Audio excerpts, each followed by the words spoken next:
Welcome to Discourse. Today we're going to be discussing Magic Mystery and the Multiverse, Book 1, The Marvelous Multiverse App by Aurora Winter. Anna Zess might look like your ordinary teen, dreaming of Hollywood stardom, but she's anything but typical. With enigmatic violet eyes that hide a secret even she's unaware of, her life takes a fantastical turn when she and her brother Zachary are thrust into an enchanting multiverse and find themselves in the heart of a cosmic mystery. So where we begin with the story is with Anna, and she's gonna die. Yeah, basically. She's been captured and she's going to be hanged. And I'm like, okay, this is the first chapter and this is obviously our main character and she's going to be hung to death. What is happening? What is going on? So we're immediately just thrust into the story. Yeah, I mean, we're not giving anything away. It's the very first chapter. She does get hung. But we quickly find out she doesn't die. She doesn't actually die. She was saved by a spider and by the orator. So we're introduced to some characters. We obviously know we're in like a different place because they talk differently, have different clothes. I mean, they hang people for God's sake. Yeah, and it was a public hanging. Yeah. Then we got this Igor. Yeah, Igor character. There's different characters, like there's dwarves. Apparently they're prison guards and they try to take something away from her that has magic and zaps them. So you get a feel that she's like a witch. That's the impression I got. Like she's being hanged. Oh, immediately, yeah. It's like a public hanging. There's magical creatures. There's dwarves. But then she does mention like about this. There's no cell towers and things. So you're kind of like, okay, she obviously is from the future of some sort. Yeah. But where is she? So after we find out she doesn't actually get hanged and she's alive, she's saved by Lord Orator and Igor. They look into her past, like what got her in that situation. And the spider is like this, like a robot, right? I know. I imagine all the authors has a lot of really neat and interesting creatures. They're almost like gadgets, but they're creatures. Like I imagine them as like made from metal and gears and things like that. But they're smart because they listen. Yeah, and like robotic or I don't know, some sort of AI. But I'm like, but they don't got cell towers. Yeah, like, it's interesting. Yeah. And the spider, it's pretty cool how the spider saves her. Like you have to read it on the hanging, like because the hanging does happen. Right, definitely does happen. She don't die. And then this orator gets her and kind of says, let's look into your past. Like, what got you in this situation? And the spider actually projects like a screen, right? Out of its like abdomen. Mm-hmm. And then it kind of dives into the past. Prior to her being hung, that we then find out that Anna, her real name is Zorana, but she goes by Anna, and her brother Zachary, they are from California. I'm assuming present day, and then they are being sent to go live with their Uncle Shockley, who lives in London, and they're going to be attending a boarding school, which I was like, ooh, this is cool. Like, I felt like, ooh, Richie Pants sort of situation. Even Zachary is like, oh, is it like Hogwarts? Yeah. Oh, yeah, that was so cool. So a lot of cool references to like movies and other things. And we find out that they were in California because their dad is, so he's going to be away for some time, so he sends them to their uncle, which is his brother. Yeah, which is his brother, who gives us super Haggard vibes, right? So these kids, they're young kids, they're teenagers, they're coming into his house and stuff, and he's showing them around, and they obviously have like a lot of history of their family that they don't know about. And Anna's just asking him some questions and he says some stuff and then he's like, oh, I shouldn't have said that. Yep. And it definitely gave us Haggard vibes with always saying things he shouldn't be saying. That, and also you could tell he's a good caretaker. He cares for them. He does everything he needs. He's a good guy. Yeah. And apparently after they bring up anything with the family history, he just shuts down and moves on. And even Anna's eyes, how they're violet, her dad always asked her to wear contact lenses to hide the fact that they're violet, because apparently it would attract the wrong attention. So they always hid. She always wondered why. Like, she questioned it, but she still... I love though how she always said, like, I have violet eyes, like that famous actress. Oh my god, that's so funny. Anytime Zach brought it up, he was so annoyed. Like, he repeated. You get the relationship. It kind of feels like they're twins, right? Because they're always fighting with each other, but at the same time, they're like each other's like pump each other up and get into trouble a lot. Yeah, they definitely have like a really close relationship, and that might be because Zachary, he's in remission, so he obviously has gone through a lot of medical issues, and I'm sure they've gotten close because of that. So that's why he's always hinting. He's always a little depressed and gloomy. He kind of doesn't see his future because he really believes like the cancer's going to come back and I'm just going to die. Yeah, because he assumes his body's not going to be able to fight the next thing that comes along. Right. And he has like a dark sense of humor. He does. Yeah, but a lot of humor. I love that this was strewn throughout the entire story. They're both very funny. Even though when there's serious moments happening, there's always some humor. And it's nice. It helps kind of connect their relationship also with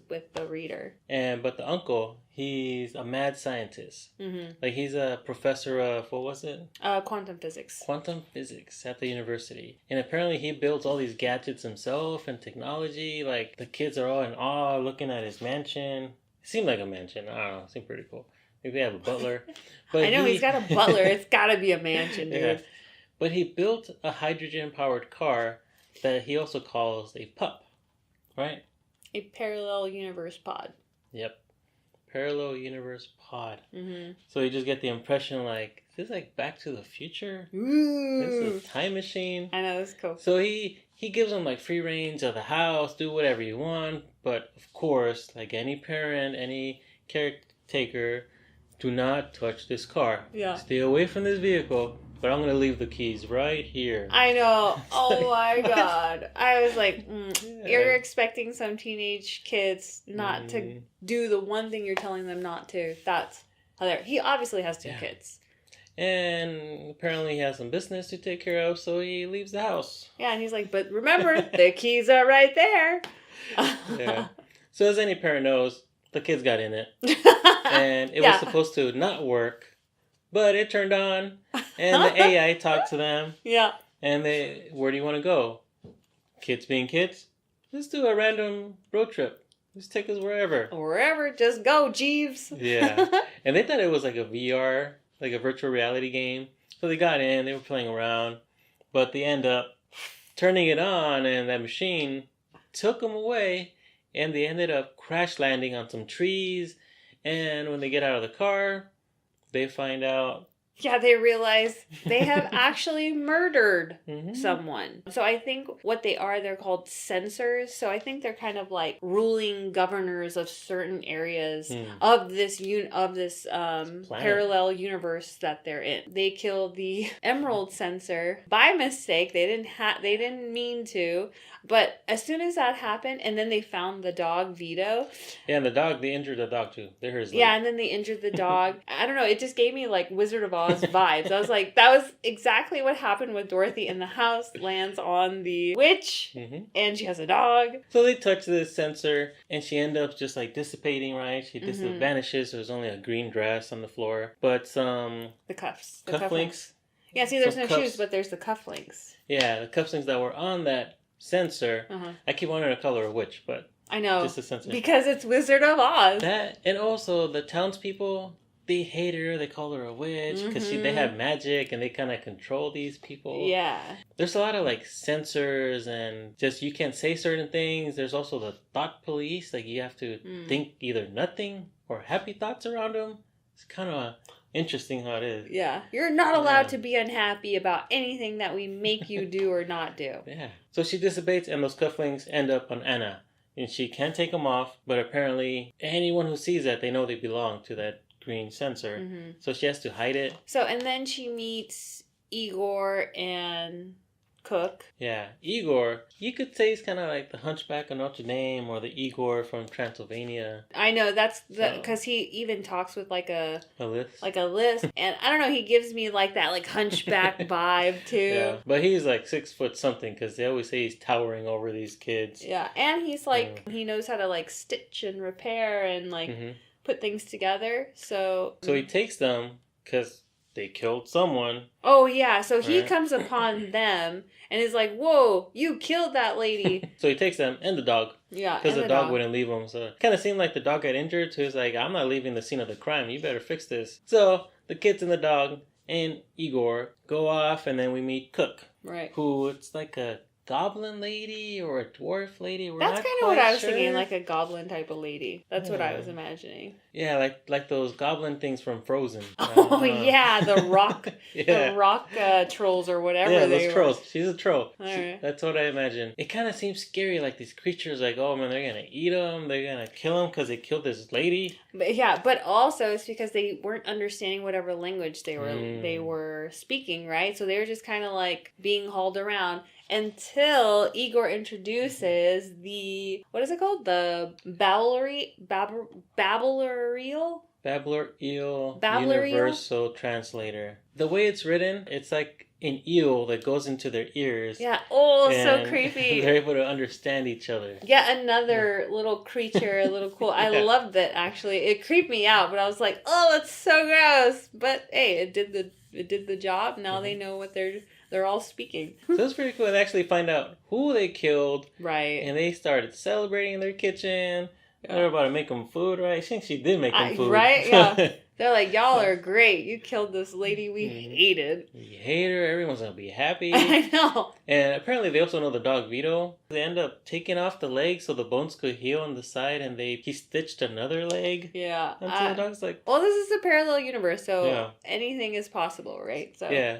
And apparently the dog hates it because he walks like in a limp because one leg's like longer than the others. That's so sad. And Anna knows because she understands the dog. Yeah. Like they could actually talk to each other. Yeah, so now we find out that Anna can actually speak and listen to this dog. Like understand. I totally understand him, but nobody else can. So she's like, wait, you didn't just hear him say that? I did.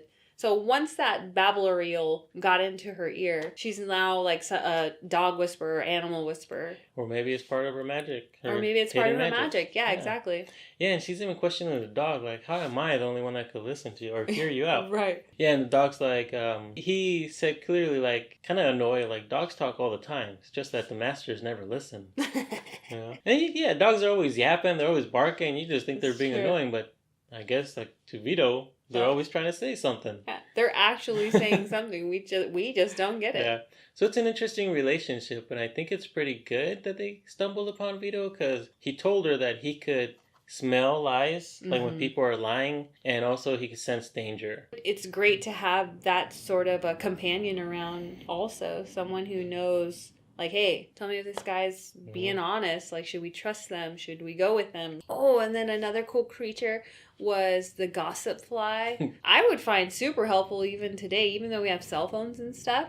So it's basically like this little flying creature where you can put in a message. It goes to the person, the recipient, and spouts out the message. And then it gives you time to put in a response.